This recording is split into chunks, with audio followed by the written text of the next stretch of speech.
Tiens, salut, t'es là? Bah écoute, j'espère que tu vas bien. Ici, il fait beau, il y a du soleil, on vit un peu au grand air et c'est plutôt pas mal. Mais au fait, vivre au grand air, c'est peut-être aussi se déplacer au grand air, tu crois pas? Et je viens de me rendre compte que ça fait 4 ans que j'ai mon scooter EasyWatts et que je t'ai jamais dit finalement ce que j'en pensais au bout des années d'utilisation. Alors, ce que je te propose, c'est qu'aujourd'hui, on fasse une vidéo sur mon bilan 4 ans de mon scooter EasyWatts.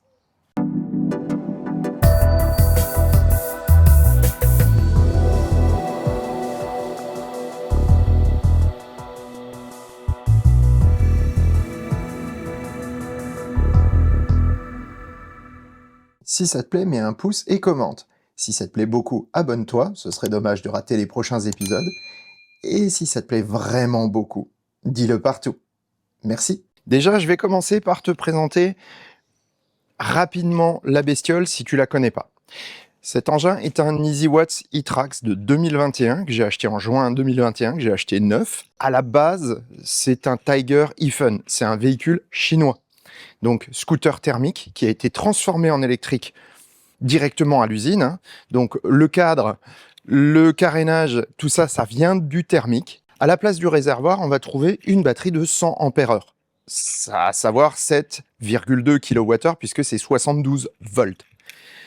Cette batterie permet une autonomie théorique de 140 km. En pratique, tu vas plutôt faire 100-120 km, on va dire sans état d'âme, même avec un gros top case. Le moteur est un moteur de 7 kW avec, je crois, 13 en crête, ce qui est largement suffisant au niveau pêche, et c'est un moteur RAW.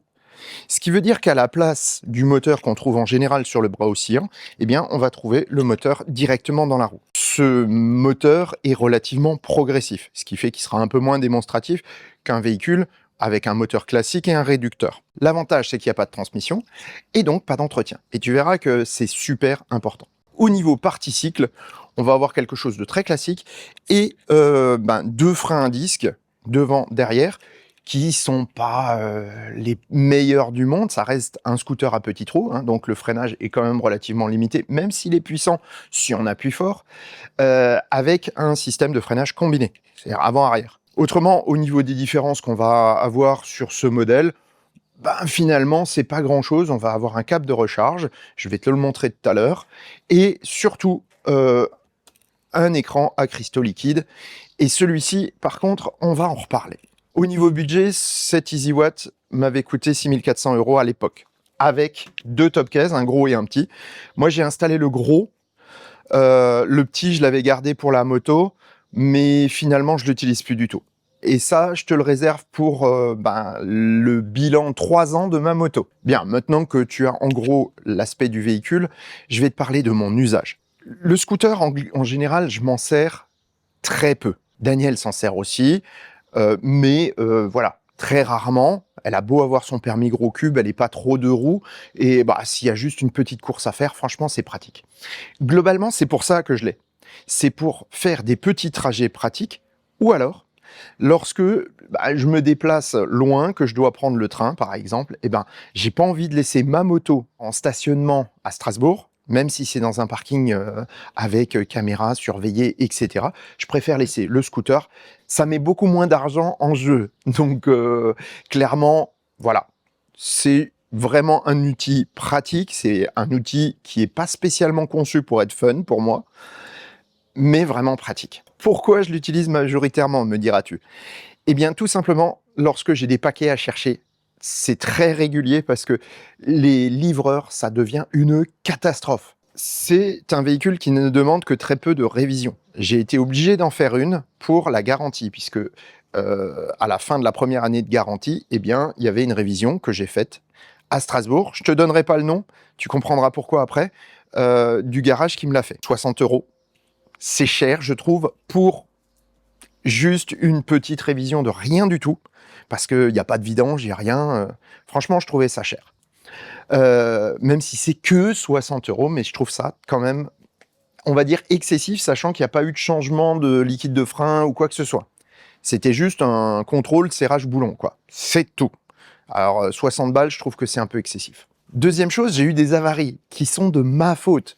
Le scooter n'a rien à voir. La première avarie, ça a été le garde-boue avant. Je l'ai accroché en rentrant le scooter dans l'entrée. Et là, j'ai contacté EasyWatt. Et en 48 heures, j'avais le nouveau garde-boue. Ils ont un stock de pièces énorme. Et franchement, c'est génial. Deuxième avarie, c'est un petit accident. Lors d'une balade, Daniel a juste été un petit peu large. Elle a pris un nid de poule et a tapé la jante arrière. Sauf que la jante arrière, c'est un moteur roue. Donc, j'ai commencé à regarder un peu les prix des moteurs roues et j'ai commencé à transpirer, parce que c'était la moitié du prix du scooter presque. Et finalement, j'ai réussi à avoir juste la jante avec les aimants. Juste la jante chez EasyWatt. Et ça, c'était génial. Ils me l'ont fourni très rapidement. J'ai pu faire installer le pneu. Et donc, j'ai remplacé le pneu aussi. J'ai mis un Michelin qui accroche beaucoup plus que les pneus chinois d'origine. Le pneu avant reste le pneu d'origine, mais ça va. En gros, c'est tout ce que j'ai eu comme frais sur ce véhicule. Autre passage au garage, et toujours le même garage à Strasbourg, et là tu vas comprendre pourquoi je te donne pas son nom. Il y avait un problème de potence, c'est-à-dire qu'il y a un roulement et une potence qu'il a fallu remplacer. C'était un rappel, c'était pris en charge par le constructeur. Et là, il y a eu un gros problème. J'ai déposé le véhicule, je suis allé le rechercher, il fonctionnait normalement, sauf que là, ils se sont foutus de ma gueule parce qu'ils m'ont pas mis une vis. Les caches ont été juste posées, même pas revissées. Enfin, c'était honteux. Strictement honteux. Je donne pas le nom en vidéo, mais si tu dois faire l'entretien d'un scooter EasyWatt à Strasbourg ou dans les environs, contacte-moi, je te dirai qui c'est. Voilà, en privé. Maintenant, voyons un peu le vieillissement de l'engin. Alors, au niveau du vieillissement, c'est surtout des vieillissements esthétiques. Premièrement, on va avoir ici, tu vois, une matification. J'ai prévu de démonter ce truc-là et de passer un coup de peinture noir mat. Ce sera beaucoup plus propre. J'ai dû faire la même chose sur ma moto. Deuxième chose, on se rend compte que certains plexiglas sont de très bonne facture, comme le pare-brise. Par contre, les optiques, les clignots, ils sont en train de jaunir, tout comme la vitre du compteur. Alors, la vitre du compteur, elle était déjà pas terrible, neuve. Mais là, elle est micro-rayée un peu partout. Et donc, l'affichage en plein soleil, c'est plus terrible. Surtout qu'il y a un capteur de luminosité. Et ce capteur de luminosité, en fait, ne fonctionne plus. Ce qui fait que je suis en mode nuit tout le temps. C'est pas bien grave parce que je préfère les modes sombres en général. Donc, finalement, moi, ça m'arrange. Mais la luminosité n'est quand même pas toujours suffisante. En particulier lorsqu'on va rouler vraiment en plein soleil. Bon, ça change pas grand-chose, puisque même avant, vraiment avec un gros soleil en face, on voit pas grand-chose non plus. Autre chose que j'ai pas aimé, c'est qu'il n'y a pas de montre. C'est ridicule, il n'y a pas de montre sur ce scooter.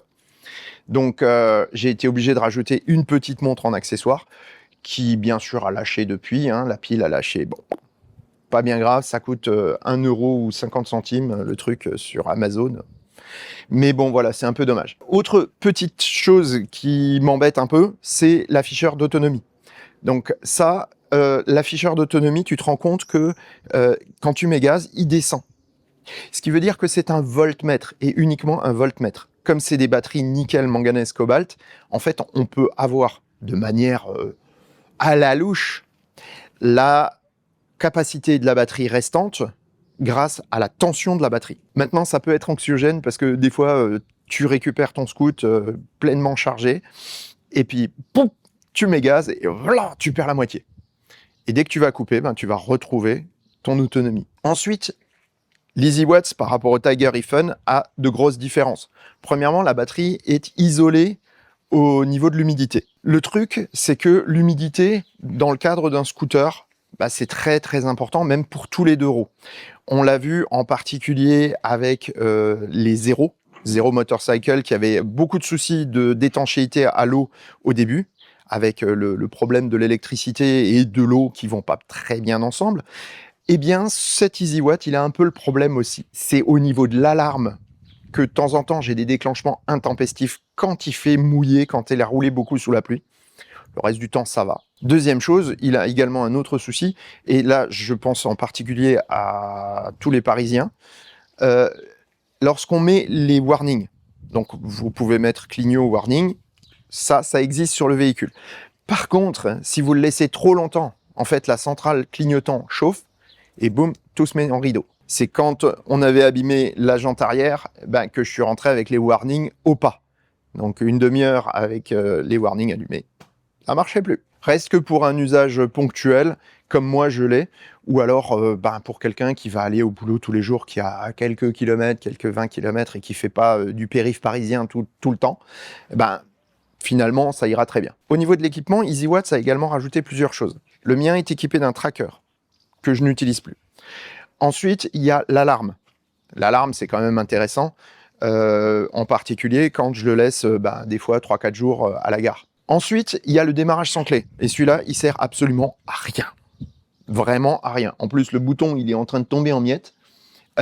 Pourquoi ? Parce que tu es obligé de prendre la clé pour déverrouiller le guidon.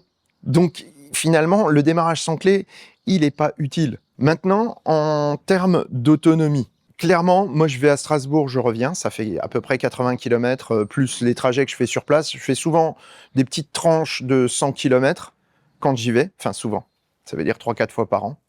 Et sinon, je fais des petits trajets de quelques kilomètres. Je vais à Saverne chercher des paquets, je reviens. Ça m'arrive beaucoup plus souvent parce que j'ai pas envie de prendre la moto. La moto, c'est plus lourd à gérer, etc. Là, avec le scoot, je me faufile, comme tu le vois. C'est facile, c'est pratique. Reste que il est très fun quand même, ce véhicule, si tu l'utilises en tant que tel. C'est-à-dire qu'à basse vitesse, en ville, ou sur une petite route, c'est très bien. Par contre, en termes de puissance, ne compte pas dessus pour dépasser sur autoroute ou pour faire concurrence même aux voitures. Comme dit, c'est un véhicule qui est super bien et pour moi, il est idéal parce que, premièrement, les batteries sont de très bonne qualité. Là, j'ai fait un test, j'ai toujours mes 120 km d'autonomie comme qui rigole après 4 ans et après 3500 km. Deuxième chose, comme il n'y a pas d'entretien sur la transmission et nulle part, il me coûte 0 aujourd'hui. Donc finalement, je fais mon contrôle de pression, je regarde de temps en temps mon liquide de frein et puis je roule. C'est tout. Au niveau de la recharge, alors super pratique. Tu as un petit coffre. Alors le petit coffre, par contre, tu ne mettras pas ton casque. D'où le top case. Et tu as directement ton câble qui est attaché dessus. La recharge, tu mets 4 heures au maximum si vraiment il est vide. Moi, je le recharge en général avant de m'en servir. C'est-à-dire que j'essaye de stocker le scooter aux alentours de 40-50% de charge. Donc en général, là, en l'occurrence, maintenant, je suis à peu près à 70% de charge. Là, je vais aller faire quelques achats tout à l'heure, donc je vais le prendre. Et très sincèrement, tu n'as pas besoin de le laisser charger à 100% et surtout pas trop longtemps. Donc du coup, moi, ce que je fais, c'est que je le charge quand je vais m'en servir, quand je sais que je vais m'en servir. Je sais, c'est contraignant, mais bon, pour mon usage, c'est ça. Il y a juste quand je vais à Strasbourg ou à Sarrebourg que là, ma foi, je sais qu'il faut que je le branche avant, 1-2 heures avant, parce que je sais que ça va me monter à 100%, et là, je vais pouvoir rouler. Précision, je prends même le col de Saverne avec, sans aucun problème. En conclusion, qu'est-ce que je pense de ce scooter ? Finalement, je suis très content de l'avoir acheté parce que quand je vois les commentaires par rapport à des scooters moins puissants, il est agréable, il fait son taf, même s'il y a des petits détails de finition, de vieillissement, etc. Peu importe. Pour l'instant, moi, il fait le taf. Au niveau de la partie mécanique et de la partie électrique, il tient très très bien dans le temps. Il y a vraiment que les accessoires qui ont été rajoutés dessus ou alors les clignotants, mais ça, c'était exceptionnel. Autrement, ce scooter, moi, il me plaît beaucoup. Il est très utile et je sais que je vais faire un peu plus de kilomètres maintenant parce que je fais d'autres choses qui vont nécessiter de me déplacer sur des toutes petites distances dans les villages aux alentours, etc. Donc, finalement, si tu as ce genre d'usage, un scooter de ce type-là est bien. Et surtout, le gros point positif, c'est le SAV. Franchement, EasyWatts te donne toutes les informations, te fournit les pièces rapidement. C'est très facile à gérer et il suffit de les appeler ou alors de regarder sur le site et tu trouves les pièces. Donc, comme dit, si tu veux acheter un scooter chinois ou pas trop cher, évite les achats par Internet un peu n'importe où, parce que tu n'auras pas les pièces et tu vas te retrouver bloqué à la moindre petite panne. Alors que là, j'ai eu 2 problèmes et ça s'est réglé très rapidement. Voilà, ce bilan 4 ans est terminé. Je vous en ferai pas un tous les ans forcément en fonction des kilomètres, mais en tout cas, vraiment super véhicule pour l'usage que j'en fais. À toi de voir si pour ton usage, il peut correspondre. Et en tout cas, ce qui est vraiment important, c'est que là, on a du SAV, on a des pièces. Et ça, c'est franchement appréciable dans le monde du véhicule électrique et du scooter électrique où il y a un peu trop souvent des véhicules qui sont vendus sur Internet pas cher et puis après, il n'y a plus rien. Voilà. Et sur ces bonnes paroles, je te souhaite bonne route et te dis à bientôt pour un prochain épisode du Choucroute Garage. Porte-toi bien.